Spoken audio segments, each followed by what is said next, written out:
Assalamualaikum warahmatullahi wabarakatuh. Sudahkah Anda menanam hari ini? Ingat, menanamnya secara organik. Mari menanam, mari menanam. Baca literatur akan terjadi krisis pangan ya. Kapan nih? 30 tahun yang datang akan terjadi krisis pangan. Kenapa? Karena lahan pertanian akan semakin menyempit menjadi gedung-gedung gitu ya. Menjadi pusat-pusat perbelanjaan, menjadi pusat-pusat perumahan. Manusia semakin banyak, sumber makanan semakin menyempit. Bagaimana cara mengatasinya? Sebenarnya bukan cara mengatasi, cara membantu agar tidak cepat datangnya krisis pangan itu. Simpel saja, kita menanam sayuran atau menanam pangan ya. Kali ini fokusnya di krisis pangan. Maka kita menanam sumber pangan untuk keluarga kita.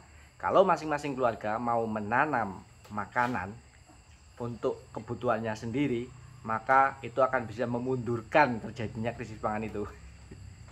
Contohnya ya nanam sayur ini. Sayur ini kita tanam sendiri di pekarangan rumah secara organik. Jadi selain ramah lingkungan, ikut melestarikan lingkungan, dengan tanaman juga menghasilkan oksigen. Akhirnya udara di sekitar kita menjadi segar. Selain itu kita bisa mendapatkan makanan yang bergizi, lebih sehat, karena ditanam tanpa menggunakan bahan-bahan kimia sintetis. Yang penting lagi kita bisa mendapatkan penghasilan tambahan dari sayuran ini. Nah, nanti bisa kita tukarkan untuk kebutuhan pokok lainnya di pasar.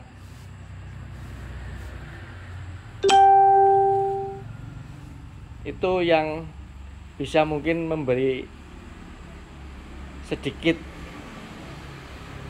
bantuan terhadap krisis pangan yang kemungkinan akan terjadi. Jangan salah, sayuran juga bisa menjadi makanan pokok loh. Makanan pokok itu sebenarnya karena kebiasaan saja. Kalau kita sudah terbiasa makan sayur dan buah, ya bisa saja makanan pokok itu menjadi sayuran dan buah itu menjadi makanan pokok. Tidak harus padi. Misalnya padi semakin lama, beras semakin lama semakin langka karena memang areal persawahan juga banyak yang mulai dibangun, dijadikan bangunan, apalagi areal persawahan yang di pinggir jalan raya itu nasibnya lama-lama akan didirikan bangunan di situ.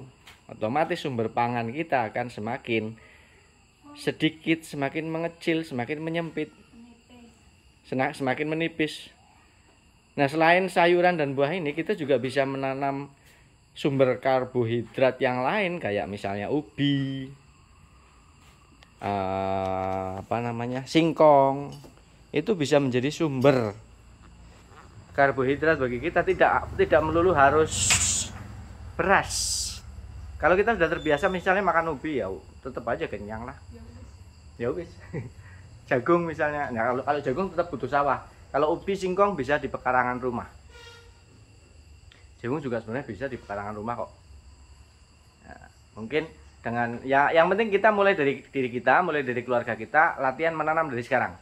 Kalau semua keluarga seperti itu mau menanam untuk memenuhi sebagian kebutuhan hidupnya, kebutuhan akan pangan yang sehat, maka krisis pangan itu akan mundur.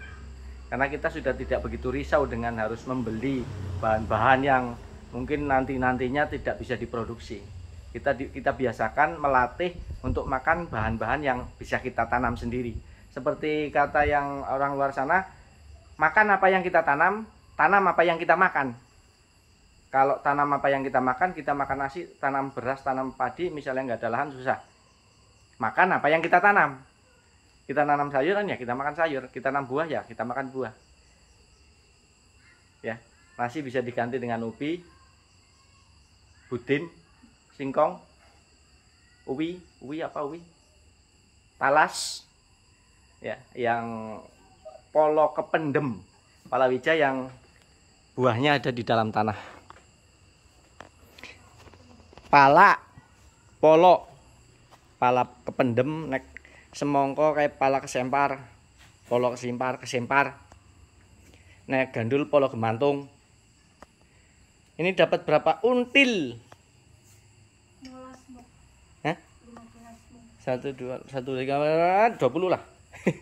Nek cesime pira ana 5 6 itu 6. sekitar 6 atau 7.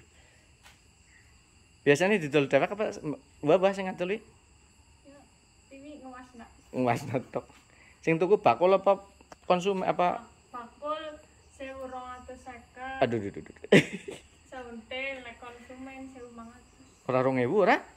Tak gelem. Ora gelem. Iya. Ya wis lah. Alhamdulillah. Ya udah gitu aja ya, teman-teman. Mari manfaatkan pekarangan rumah, halaman rumah, depan, belakang, samping, walaupun sempit ya, kita manfaatkan untuk menanam karena manfaatnya banyak sekali. Kita bisa menciptakan, bukan kita, akan tercipta, Allah akan memberikan oksigen melalui makanan, melalui tanaman di sekitar kita, udara kita menjadi segar, kita mendapatkan makanan yang lebih sehat karena kita tanam secara organik. Kalau ada kelebihan panen bisa kita jual untuk ditukar dengan lauk yang lain ya. Oke, semoga ada manfaatnya. Terima kasih sudah nonton. Assalamualaikum warahmatullahi wabarakatuh.